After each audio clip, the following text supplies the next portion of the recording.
બનાસકાંઠાના સુઈગામ તાલુકાના ભરડવા ગામના મુખ્ય તળાવમાં હજારો માછલીઓના સામૂહિક મોત થતાં સમગ્ર પંથકમાં હડકંપ મચી ગયો છે।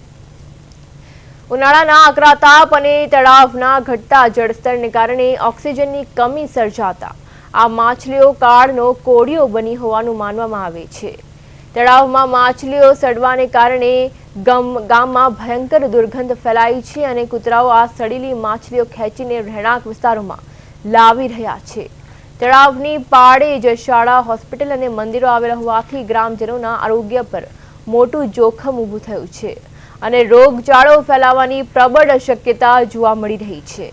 આ ગંભીર પરિસ્થિતિને જોતા ગ્રામ અગ્રણીઓએ તંત્ર પાસે તાત્કાલિક દવાનો છંટકાવ કરવા અને માછલીઓના નિકાલની માંગ કરી છે।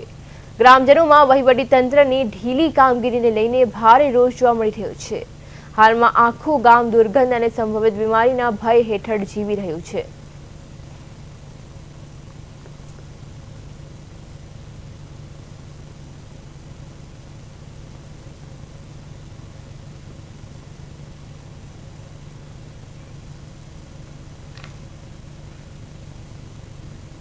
मुख्य तलाव है। आ तलावनी अंदर पानी ચોમાસાનું પાણી ભરાઈ પડેલું છે। એની અંદર માછલીઓ છે।